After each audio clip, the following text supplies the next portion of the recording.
बिस्मिल्लाहिर्रहमानिर्रहीम। तुमसे है पाकिस्तान में खुश आमदीद। मैं हूँ साजिद हुसैन। मजबूत मुस्तहकम पाकिस्तान पर हम बात करते हैं।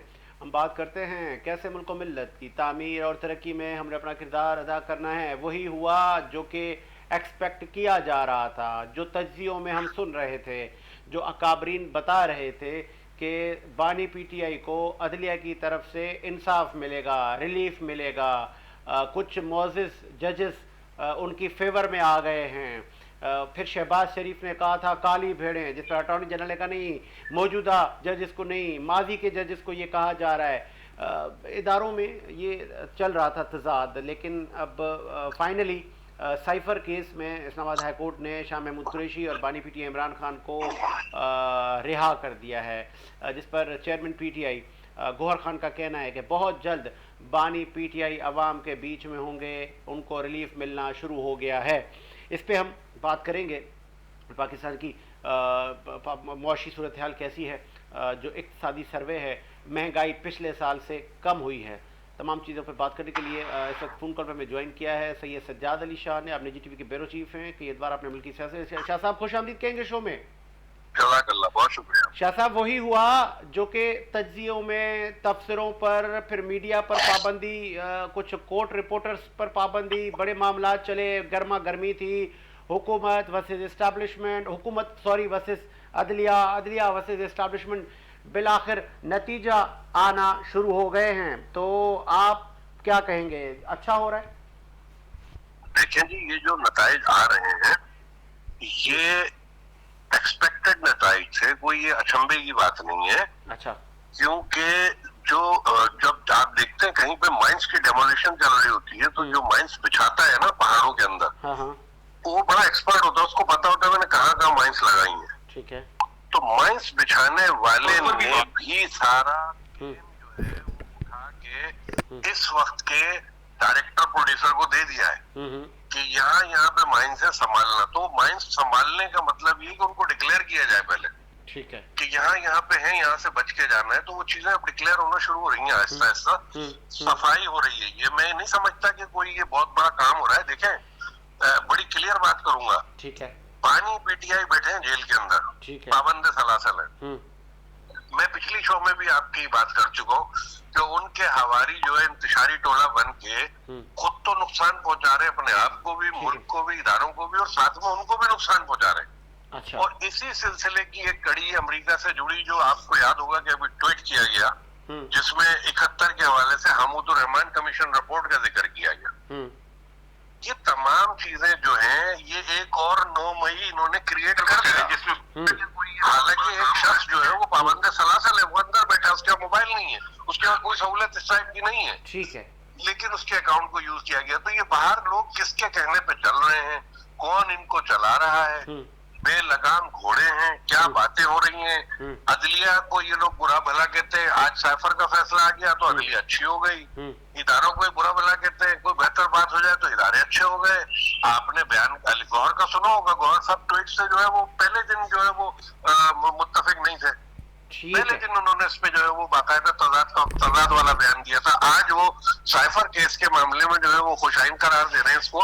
तो मैं आपको बताता चलूं कि शाह महमूद कुरैशी भी साथ में बरी हुए हैं, वो भी इस केस से जो है वो उनकी सजा वो ये कलम करार दी गई है। ठीक है शाह साहब, आप लाइन पर ही रहे ना, मैं एक और तजिया शामिल करूंगा प्रोग्राम में। इस वक्त ज्वाइन किया है अजीज अवान साहब ने, आप चीफ ऑर्गेनाइजर हैं एक्समैन सर्विस सोसाइटी के, आप इस्लामाबाद में ज्वाइन कर रहे हैं। खुश आमदीद कहेंगे अवान साहब शो में। अवान साहब, पहले तो बड़े प्रोग्राम हो रहे हैं एक्समैन सर्विस सोसाइटी की तरफ से, जिसमें कमोबेश मुतादिद जर्नल्स ने भी उसमें शिरकत की, कुछ बताएंगे? आज एक्समैन सोसाइटी का इजलास हुआ है ज़ेरे सदारत लेफ्टिनेंट जनरल अब्दुल क़य्यूम मलक, जो कि सोसाइटी के प्रेसिडेंट हैं, और उसमें सीनियर वाइस प्रेसिडेंट जो हैं वो एडमिरल अफजल अलीम साहब हैं, और उनके बाद जो नायब सदर हैं वो एयर मार्शल परवेज नवाज साहब हैं, ठीक है। और उसके साथ हमारे आज 2 जर्नल जो थे, जनरल मेजर जनरल लियाकत साहब जो डीजी रेंजर सिंध रिटायर हुए हैं, उन्होंने शिरकत की, और जनरल अफजल साहब ने शिरकत की जो कि आप उनको देखते रहते थे, जिन्होंने कोरोना के दिनों में बड़ा काम किया। ठीक है। तो उसके अलावा हमारे कोई सेक्रेटरी जनरल थे, कमोडोर अपना अरशद साहब, और 2-3 ब्रिगेडियर थे। ये CWC की मीटिंग थी, 10-12 लोग थे, जिसमें ये फैसले किए गए हैं कि पाकिस्तानी अफवाज जो है वो मुल्क का दफा कर रही है, और जो लोग पाकिस्तानी अफवाज के खिलाफ प्रोपेगेंडा कर रहे हैं या करना चाहते हैं, उनकी हम शदीद मजम्मत करते हैं। और हम इस बात की भी मजम्मत करते हैं कि कोई पाकिस्तान के सिपा सलार के खिलाफ किसी किस्म की कोई बात करे। और साजिद भाई, मैं आपको ये बात बड़े एक अहम बताने लगा हूँ कि ये जो 8 जून का प्रोग्राम बना रही है PTI कि हम वहां पे निकालेंगे रैलियां और गाड़ियों में, और फिर फौज को बुरा भला कहेंगे और फौजी क़यादत को टारगेट करेंगे। मैं आपको बता दूं कि अगर ऐसा किया गया तो अक्सर में सर्दी ये हक रखती है कि हम भी यहाँ पे प्रेस क्लब के बाहर या किसी भी जगह पे हम बानी PTI का पुतला भी जला सकते हैं, उनके आवारियों के पुतले भी जला सकते हैं, इसलिए कि उन्होंने जुर्म किया तो जेल में बैठे हुए हैं। वो कोई हमारे मुल्क के लिए जेल में नहीं बैठे हुए, उनको वो अपने जुर्म की सजा जो है ना वो भुगत रहे हैं। और जो केसेस हैं उनके ऊपर वो जाती केसेस हैं, वो कोई सियासी केसेस नहीं है। तो लिहाजा वो पहले उन्होंने मुजीब रहमान बन के तो आग लगाने की कोशिश की, और अब एक नई स्टेटमेंट आ गई है कि PTI जो है वहां पे ऐसा करेगी। हम 40 लाख से ज्यादा एक्स सर्विसमैन है पाकिस्तान में, इंशाअल्लाह ताला पूरी मजम्मत करेंगे और कभी ऐसा नहीं होने देंगे कि पाकिस्तानी अफवाज के ऊपर या पाकिस्तान के सिपा सलार के ऊपर कोई किसी किस्म का कोई इस तरह का हरफ आए। और हम अच्छा, लेकिन अभी जो ट्रैक रिकॉर्ड ये है, अगर हम 9 मई को थोड़ा सा साइड पे करते हैं, बाहर मुल्क से बाहर कुछ लोग बैठकर तो ये जहर उगलते हैं, लेकिन मुल्क में बैठे लोग अल्फाजों का चुनाव कुछ बेहतर करते हैं। मुमकिन है कि 8 जून को वो बेहतर गुफ्तगू करें, बेहतर बात करें, अपना मौक़िफ़ रखें, या आपको लगता है आपके ज़राए स्ट्रॉन्ग हैं, उन्होंने बता दिया आपको कि कुछ नाखुशगवार वाक़या एक्सपेक्टेड है? देखिए, मैं आपको एक बात बताऊं कि पहली बात तो ये है कि ये इस तरह के वाक़यात करने के बड़े माहिर हैं। जैसे इन्होंने वज़ीराबाद में खुद ही एक वाक़या कर लिया था और उस वक्त भी एक अहम ऑफिसर के ऊपर इल्जाम लगा दिया था। ये सारे इनके लोग जो सोशल मीडिया पे काम कर रहे हैं वो बड़े उनके शातिर ज़हन हैं, और वो बड़ी चीजें जो है ना उनको पेश करके और ड्रामे करके आगे ले आते हैं। तो इस तरह की इनसे तवक्को की जा सकती है कि ये किसी किस्म का भी कोई ड्रामा कर सकते हैं, या किसी अगर जो लोग 9 मई का वाक़यात कर जिन्होंने किया था, जिन्होंने घर नहीं छोड़े, जिन्होंने दफ्तर नहीं छोड़े, जिन्होंने पानी पाकिस्तान की रिहाइश नहीं छोड़ी, उनसे क्या तवक्को नहीं आप कर सकते? तो फिर आपने जब बताया कि उनसे क्या तवक्को नहीं कर सकते, मादी भी सामने है, हाल भी सामने है, रऊफ हसन की प्रेस कॉन्फ्रेंस भी सामने है, फिर इंतज़ामिया जो है मौजूदा हुकूमत की वो इजाज़त भी दे रही है, हुकूमती जो बेंचेस हैं आज वो बड़ा वो मैं अकील साहब को सुन रहा था, वो कह रहे थे जी हमें बड़ा अफसोस हो रहा है, अदलिया फैसले दे रही है। साइफर केस में इस्लामाबाद हाई कोर्ट ने रिहा कर दिया बानी PTI और शाह महमूद कुरैशी को, जिसके लिए कहा जा रहा था ये बड़ा गद्दारी का मुकदमा है, इस पर तो ज़ीरो टॉलरेंस। लेकिन आपको लगता है कि बहुत जल्द बानी PTI बाहर आ जाएंगे? देखिए सर, ये अभी तो सजा मुअत्तल हुई है, इसका ट्रायल तो आगे जाके होगा। अभी तो उन्होंने नीचे जो कोर्ट ने सजा दी थी उसको मुअत्तल किया है, और मैं समझता हूँ कि यही लोग कल जजों को गालियां निकालते थे, उनके खिलाफ बोलते थे, आज शायद इनकी जुबानें बंद हो जाएं। और जिस तरह इन्होंने कल भी कहा कि हम ईसा फैज काजी पे इत्माद नहीं करते और वो जो हमारे केसेस हैं उनसे लैदा हो जाएं। ऐसा ही है। तो मैं आपको बताऊं कि पाकिस्तान के चीफ जस्टिस जो हैं ईसा फैज काजी साहब एक बेहतरीन ईमानदार जज हैं और बड़े मेरिट पे फैसले करते हैं। ठीक है। अगर उनके ऊपर किसी को इत्माद या यकीन नहीं है तो फिर उसको अपने ऊपर भी यकीन इत्माद नहीं है, और वो ऐसा रास्ता ढूंढना चाहते हैं कि जिससे लोग इनको रिलीफ के फैसले दें। जो जज भी इनके खिलाफ फैसला करेगा उनको ये गालियां देंगे या इनसे नफरत का इजहार करेंगे। सही। और अभी जिन्होंने इनके हक में दे दिए उनको ये समझेंगे कि ये तो कोई आखिरी ऐसे बंदे हैं कि जिन्होंने पता नहीं क्या कर दिया है। तो मैं ये समझता हूँ कि PTI अपना वजूद खो चुकी है और बानी PTI जेल में है, और लगता ये है कि आने वाले दिनों में कोई इस तरह की मूवमेंट चले कि जिससे इनके ऊपर सियासी तौर पर पाबंदी लगाई जाए, क्योंकि ऐसे लोग जो है मुल्क के लिए बहुत ज्यादा खतरा होते हैं। जो लेकिन आप, सॉरी फॉर इंटरप्ट, आपने अभी एक बड़ा एक सेंसिटिव सेंटेंस कहा। आपने कहा कि पाबंदी कलअदम होनी चाहिए पाकिस्तान तहरीक इंसाफ। तो फिर अभी तो वो मौलाना साहब भी उनके साथ जा रहे हैं, सुन्नी इत्तेहाद भी उसमें जम हो गई है। फिर ये तहरीक तो हुकूमत, ये ऑपोजिशन चलाने वाली है, जलसे वो करना जा रहे हैं 8 जून को। तो फिर ये कैसे हो पाएगा? क्या हुकूमत वक्त से ये लोग संभल नहीं रहे? नहीं, असल में मैं ये समझता हूँ कि देखिए, इस तरह की गवर्नमेंट जो है वो खामोशी से देख रही है। गवर्नमेंट की सारी तवज्जो जो है वो अपनी आवाम की तरफ है। वो माशी तौर पर मुल्क को बेहतर करना चाहते हैं। अभी हमारे वजीर आजम जो है वो कल चाइना जा रहे हैं।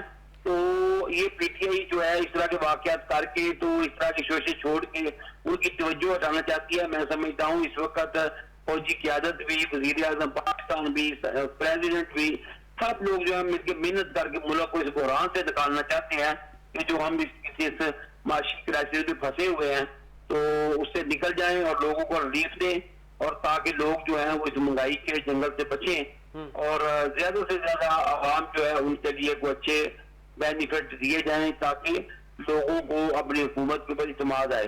तो ये उनकी तवज्जो है। इनको पता है कि ये जो इस वक्त की फौजी क्यादत है या वज़ीर आज़म है, इन्होंने इस मुल्क को अल्लाह के फजल से इस बहरान से निकाल देना है और आने वाले दिनों में पाकिस्तान एक बेहतरीन ऐसा मुल्क होगा। एक मेरा आखिरी सवाल, सॉरी फॉर इंटरप्ट, एक आखिरी सवाल। बिल्कुल महंगाई की शरह में पिछले साल की निस्बत कमी हुई है, बहुत कम रेशो है, फैक्ट्स एंड फिगर, महंगाई में कमी हुई है, हुकूमत बिल्कुल ठीक जा रही है। फवाद चौधरी साहब ने कहा कि अदालतों से पीटीआई के लोगों को रिलीफ मिलना चाहिए, उसके बाद एक ग्रैंड डायलॉग होना चाहिए, सुलह सफाई होनी चाहिए। एक तरफ इस्टेब्लिशमेंट पे जहर उगलना, एक तरफ अदलिया पर दबाव डालना।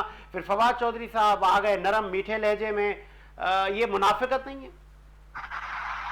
देखिए, मैं समझता हूँ कि फवाद चौधरी की सारी सियासत ही मुनाफिकत पे है और इनके पास ऐसे ही लोग हैं। फवाद चौधरी हो गया, मुराद सईद हो गया, खुशबाज गिल हो गया, आदर राजा हो गया, सारे भगौड़े हैं। 1 मिनट में ये बदल जाते हैं, 1 मिनट में बयान दे देते हैं। आधी पीटीआई कह रही है कि हमने झूठ किया है, आधी कह रही है नहीं किया तो उसको हटा दे। हटाने के लिए भी बाधी पीटीआई से पूछना पड़ेगा, इसका मतलब ये है कि इन्होंने किया है। तो ये मैं आपको बताऊं, बड़े जो है ना, ये मुल्क के लिए जो कोई इस तरह के नेगेटिव चीजों को रखता है, मैं समझता हूँ कि आप देखेंगे बाहर बैठ के जो कोई शुभाष गिल कर रहा है, क्या वो मुल्क की फेवर के लिए कर रहा है?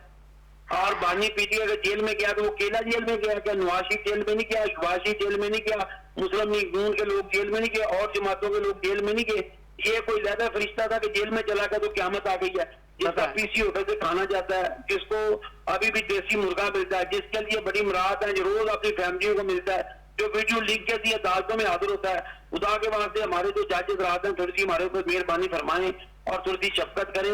इस ड्रामे से हमें इन जजों ने निकालना है क्योंकि उन्होंने ही ये ड्रामे जो है ना इनको ज्यादा हवा दी है। तो मैं इनसे गुजारिश करूंगा कि जिन जो मुल्क के दुश्मन लोग हैं, जो मुल्क के खिलाफ काम कर रहे हैं, जो आप बातें कर रहे हैं, अवान साहब काबिल इज्जत हैं आप जो बातें कर रहे हैं, ये मैंने पीटीआई के लोगों से कही, वो कह रहे हैं झूठ बोल रहे हैं, हमारे बानी को कोई सहूलतें नहीं है, कोई मिलने नहीं जाता, वो एक से एक छोटे से कमरे में है। आप उनकी बहन को भी फोन करें और आप ये देखें कि छोटे कमरे में साइकिल आ जाती है, वो रोज वॉक करते हैं, साइकिलिंग करते हैं और उनके लिए पूरी पैरा खाली की हुई है, उनका खाना पीसी होटल से जाता है। उनको जो लोग मिलने के लिए जाते हैं वो एसी वाले कमरे में बैठ के आते हैं, या बाकी लोग जो है उनको एसी वाले कमरे में बैठा के मुलाकातें कराई जाती हैं। तो इसलिए ये है कि इनका फितरत ये है कि ये हर मुराद लेते भी हैं और झूठ भी बोलते हैं। और मैं आपको बताऊं कि पानी पीते ही जो है ना वो बड़ी कोई खुशफहमी का शिकार है कि शायद पता नहीं क्या हो जाएगा। अवाम अब इनके जो है ना ये इस तरह के ड्रामे समझ चुकी हैं। मुमकिन है अली अमीन गंडापुर जिस तरह यस मैन बने हुए हैं, अली अमीन गंडापुर इस वक्त सीएम केपी के हैं, तो हुकूमती मशीनरी उनके पास है, तो वो इस्तेमाल हो गई 8 जून को। वैसे ही गलत किस्म की लाइन पे चले हुए हैं और वो कोई भी मशीनरी इस्तेमाल कर सकते हैं, लेकिन ऐसा नहीं होगा इंशाअल्लाह ताला। अली अमीन गंडापुर जो हैं वो भी अगर वफाक के साथ तावन करके चलेंगे तो ये उनके लिए बेस्ट होगा। अगर नहीं चलेंगे तो फिर उनको भी एक मैसेज जरूर मिलेगा कि आपने अगर यहाँ पे रहना है तो मुल्क के लिए काम करना होगा, किसी पर्सनैलिटी के लिए आपने काम नहीं करना। पहले भी कुछ पर्सनैलिटियों ने वजीर आजम इमरान खान का बेड़ा गर्क किया था, और आप भी कुछ ऐसी पर्सनैलिटी हैं कि जो आए दिन उनको गलत गाइड करके, तो मेरा ख्याल है कि उसको गलत तरफ लेके जा रहे हैं। लेकिन मैं आखिरी आपसे बात दर्ज करता हूं कि ये जो पीटीआई है इसके ऊपर सियासी तौर पे बैन होना चाहिए, क्योंकि इन्होंने हद कर दिया। ठीक है, तरकीद लफ्जों की हद तक मुस्लिम लीग नून ने भी की होगी, पीपल्स पार्टी और जमातों ने भी की होगी, लेकिन एक अल्फाज की हद तक या एक अल्फाज का चुनाव करके इन्होंने तो हद कर दिया है कि ये कह रहे हैं आप कि वहां पे मैच हिंदुस्तान का पाकिस्तान का बजाय पाकिस्तान को सपोर्ट करने के, ये कह रहे हैं उधर हम सिपरसलार के खिलाफ एहतजाज करेंगे और के खिलाफ। तो मुझे बताएं कि क्या ये पाकिस्तानी है या पाकिस्तान के मुगलस हैं? इनको तो वहां खड़े करके गोली मार देनी चाहिए। और ऐसे लोग जो है ना वो मुल्कों को बेच देते हैं, ऐसे लोग जो है वो मुल्कों के सौदे कर देते हैं। इनको तो शर्म आती है इन लोगों को पाकिस्तानी कहते हुए। मैं तो समझता हूँ कि बानी पीटीआई को भी अगर पाकिस्तानी कहा जाए तो वो एक बड़ी हमारी पाकिस्तानियों की तस्लील है कि उसने जो काम किए हैं और जो काम करवाए हैं, और इनको शर्म ही नहीं आती पीटीआई वालों को। ये बेशर्म किस्म के लोग हैं कि जब इनको कोई समझ नहीं आती, जो बात मुंह में आती है ये कह देते हैं, जो बात होती है मुंह में ये कह देते हैं। लेकिन ये है कि मैं आपको आज भी बता रहा हूं कि पाकिस्तान एक्स सर्विस सोसाइटी ऐसा नहीं होने देगी।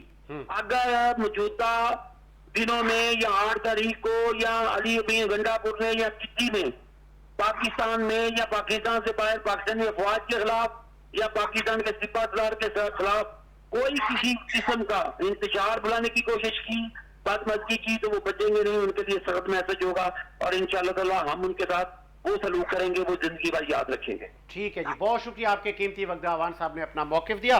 शाह साहब, बड़ी गर्मा गर्मी है अभी भी, हालांकि अदलिया से रिलीफ मिल रहा है पीटीआई को, लेकिन 8 जून बड़ा सरप्राइज डे ना हो जाए जिस तरह 9 मई को हुआ था। केपीके की हुकूमत पीटीआई के पास है और माजी में भी हुकूमती मशीनरियाँ इस्तेमाल हुई हैं, चाहे वो ट्रांसपोर्टेशन की सूरत में, चाहे वो लोगों की सूरत में, चाहे पुलिस की सूरत में। तो इदारों को इस्तेमाल करके अपनी पार्टी को फ़ायदा पहुंचाया गया है माजी में। अली अमीन गंडापुर 8 जून को क्या सपोर्ट करेंगे पाकिस्तान तहरीक इंसाफ को? पहले तो बड़ी आपकी बातचीत चल रही थी ये आर्टिकल 6 के हवाले से, वो मैं सुन रहा था। अगर आप कहें तो 2 जुमले इस पे भी आपको दिए जाए। जरूर। ये आर्टिकल 6 का जो मामला है, तो मैं आपको यह बताता चलूं कि किसी किस्म का बैन मुझे लगता नजर नहीं आ रहा पीटीआई। अच्छा।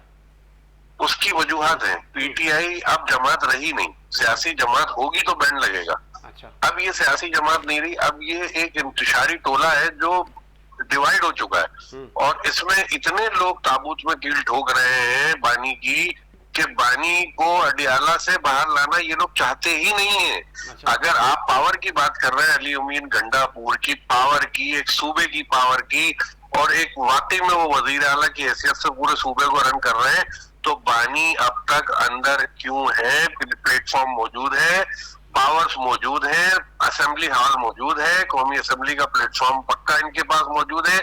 ये लोग सियासत की तरह सियासत नहीं कर रहे, बल्कि बानी पीटीआई को नुकसान पहुंचाने वाली सियासत जो हो रही है। लगता है एक बड़ा अहम सवाल आपको करने जा रहा हूं। माजी में भी ऑपोजिशन की जमातों ने एस्टैब्लिशमेंट पर बड़ा प्रेशर बिल्ड किया है। इस वक्त पीटीआई ने तो सारी हदें क्रॉस कर दी हैं प्रेशर बिल्ड करने में। तो क्या एस्टैब्लिशमेंट पीटीआई के प्रेशर को देखते हुए कॉम्प्रोमाइज हो जाएगी और इनको लेवल प्लेइंग फील्ड मिलेगी? क्या इनके साथ बैठा जाएगा? क्या इनके केसेस खत्म होंगे? क्या वापस ये पाकिस्तान की इलेक्टोरल पॉलिटिक्स में आएंगे? देखें जी, मुज़ाकरात और बैठकें लगती हैं सियासी पार्टियों की। ये मैं बिल्कुल वाज़े आपको बता रहा हूँ, ये बैठकें लगती हैं जमहूरियत में सियासी पार्टियों की, इख्तिदार और अपोजिशन के वालों की, दोनों की बैठकें लगती हैं। सही। ये बैठक जिस लेवल पे आप पूछना चाह रहे हैं उस लेवल पे सवाल ही नहीं पैदा होता कि लगे। अच्छा। उसकी वजूहत मैं आपको बताना चलूं कि मेरे तस्दीक शुदा ज़राए मुझे बता रहे हैं कि फरहा गोगी ने बड़ी सारी फाइलें जो हैं इंक्वायरी के लिए पेश कर दी हैं और वो हर तरीके से कोऑपरेट करने को तैयार हैं। ठीक है। आगे आगे जो मसाइल दरपेश मुझे नजर आ रहे हैं, मेरी अपनी जाहिर एक सहाफत है, उसके लिहाज से मैं एक्टिव रहता हूँ और कोशिश करता हूँ कि सही बात आवाम तक चली जाए। और इन तमाम चीजों में आप ये देख लीजिएगा कि ड्यूरिंग द गवर्नमेंट जब इनकी थी पाकिस्तान तहरीक इंसाफ की, अब तो पाकिस्तान तहरीक इंतशार बन चुकी है, उसका तो नाम ही चेंज हो गया। क्योंकि कायद जो है इनके जो बानी हैं वो तो बैठे हुए हैं, वो तो मजबूर हैं, वो तो लाचार हैं, पाबंद सलासल हैं। लेकिन देखा आपने खुद देखा कि बहुत सोच समझ के शेर अब्दुल मुनव्वत को अलग किया गया, बहुत सोच समझ के कुछ लोगों को अलग किया गया।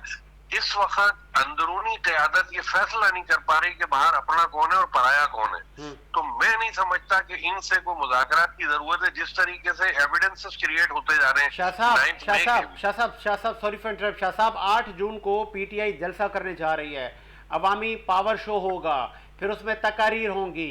आपको लगता है कि वो तकारीर ताबड़तोड़ हमले होंगे हुकूमत वक्त पर, इस्टेब्लिशमेंट पर, और पीटीआई अपनी ताकत दिखाने में कामयाब होगी? पीटीआई जो है वो सोशल मीडिया की हद तक एहतजाज और जलसा दिखा सकती है। ये जलसा नहीं होता नजर आ रहा मुझे जनाब। अच्छा। किसी सूरत भी ये जलसा नहीं होगा। इसको खुद पाकिस्तान तहरीक इंसाफ की आला क़यादत मुलतवी कर देगी और 100 इल्जामात लगा के मुलतवी करना है, क्योंकि इनके पास अब अवामी पावर नहीं है। अवाम सोशल मीडिया की हद तक इसलिए एक्टिव है कि सोशल मीडिया एक्टिविस्ट इनके जो है वो झूठ पे मबनी प्रोपेगेंडा करके अपनी ही पार्टी को नुकसान पहुंचा रहे हैं, जिसकी वजह से आवाम रिप्लाई कर रही। सोशल मीडिया की हद तक कुछ लोग जुड़े हुए हैं, लेकिन ग्रास रूट लेवल पे ग्राउंड के ऊपर अगर ऐसी बात हुई और ये जलसा हुआ तो फिर जरूर आप मुझसे दोबारा सवाल कर लीजिएगा। आपके सवाल का मैं जवाब दूंगा। ये जलसा नहीं होता नजर आ रहा साजिद। इंतजामिया ने इजाजत दे दी है, पीटीआई की लीडरशिप कह रही है कि हम तैयारियों में मसरूफ हैं। जो क़यादत 26 शराइतों को मानते हुए अप्रूवल पे साइन कर रही है, वो क़यादत जलसा कहाँ करेगी? आप ये भी तो देखें ना। अच्छा, इतनी सारी शराइत रखी गई, वो भी मान लिया, तो इस तरह जलसे थोड़ी होते हैं। किसी को आप हाथ पैर बांध के समंदर में फेंक दें, वो कहाँ से तैर लेगा? इनको जलसा करना ही नहीं है। अच्छा। ये तो इस वक्त अकलमंदी की है इस वक्त के हुक्मरानों ने कि इनको परमिशन जो है वहाँ की ब्यूरोक्रेट ने दे दी। अपनी भी जान छुड़ाई कि ये लो भाई परमिशन ले लो हमसे, आप परमिशन दे दी इनको, शराइत भी इनके आगे रख दी। अब उस शराइत से एक कदम ही आगे आते हैं तो जाहिर कानून हरकत में आएगा, कानून हरकत में आएगा, जलसा मुलतवी होगा। तो ये तो नजर आ रहा है। एक चीज वाज़ है, उन शराइत को आप पढ़े उठा के देखें। और जिस तरह अदलिया पर पीटीआई का भी प्रेशर, हुकूमत का भी प्रेशर, और अदलिया अपना फैसले करते जा रही है, तो फिर आपको लगता है कि 5 साल या 2 साल या साल के अंदर बानी पीटीआई बाहर आ रहे हैं? इसमें मैं बड़ा आपको वाज़ेह तरीन जुमलों का इस्तेमाल करते हुए और एहतियात के साथ बिल्कुल आपको मैं बताऊंगा कि अदलिया अपना किरदार अदा कर रही है जो उसे करना चाहिए। अदलिया को जो अपना किरदार अदा करना चाहिए अदलिया कर रही है। लेकिन मैं आपको बता रहा हूं कि आज जब शाह महमूद कुरैशी की भी रिहाई के ऑर्डर आए ना, आपने देख लिए होंगे, तो आप मुझे ये बताएं कि वो क्यों नहीं बाहर आ गए? इसलिए कि वो 9 मई के केसेस में गिरफ्तार है, बाकायदा गिरफ्तारी डली हुई है, और इसी तरह बानी पीटीआई भी गिरफ्तार है। और 9 मई वाले केसेस जो है वो इतनी सकील ग़िज़ा है कि इनका एक का भी मैदा हजम नहीं कर सकेगा। अच्छा जी, बिल्कुल सकील ग़िज़ा है, इसमें कोई दो राय नहीं है। और मुझे तो जाती तौर पे नजर नहीं आ रहा कि ये डोर जो है परवान चढ़ेगी, ये मामला आगे बढ़ेंगे। ये अब सियासत सोशल मीडिया तक रहेगी और ये इसी तरह इंतशार होता रहेगा जैसे ये दूसरा 9 मई 71 वाला करने की कोशिश की गई है। इनको इनके हवारियों को तो मैं समझता हूँ यही नहीं पता होगा कि हमीदुर रहमान थे कौन, उनका किरदार क्या था, उनकी बायो क्या थी, वो कौन थे, कितने अरसे क्या रहे, कब पैदा हुए, 81 में उनका इंतकाल कैसे हुआ, कुछ नहीं पता होगा। ये सिर्फ बस उसके पीछे चलना है कि हमीदुर रहमान। ये सवाल आपको यह बताता चलूं, आज से 1-1.5 महीना पहले मैं इंडिया टीवी पे लाइव था यहाँ से पाकिस्तान से, पाकिस्तान को डिफेंस कर रहा था।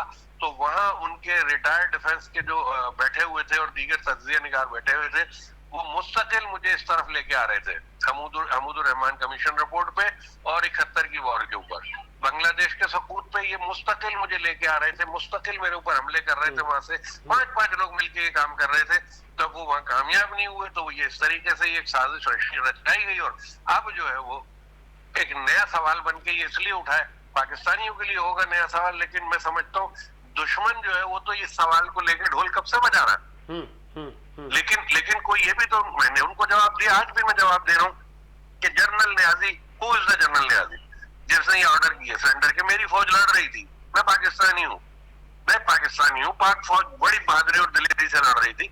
आखिर जनरल न्याजी के ऑर्डर क्यों आए थे? ये उस उस पर्दे के पीछे अगर झांके तो अपनी असलियत देख सकेंगे, इनको समझ में आएगा कि क्या बोल रहे हैं और क्यों दुश्मनी कर रहे हैं पाकिस्तान के साथ। ये वही टोला है जो चाहता है कि इंडिया और दीगर दुश्मन ममालिक जो हमारे साथ कभी भी मिलकर नहीं चले, उनके अज़ाइम को पूरा कर दे। मैं ये सीधी बात, बिल्कुल सीधी बात रख रहा हूँ, बिल्कुल सीधी बात रख रहा हूँ। ठीक है, बहुत शुक्रिया शाह साहब, आपके कीमती वक्त का आपने दिया। आपने सुना कि मामला तो मज़ीद गर्मी की तरफ जा रहे हैं। अब ये ऊँट किस करवट बैठेगा, ये तो आने वाला वक्त ही बताएगा कि ये 8 जून को जलसा कितना कामयाब होता है या होता भी नहीं है। मुझे साजिद हुसैन को इजाज़त दीजिए, मुलाकात होगी नए प्रोग्राम के साथ। अल्लाह हाफ़िज़।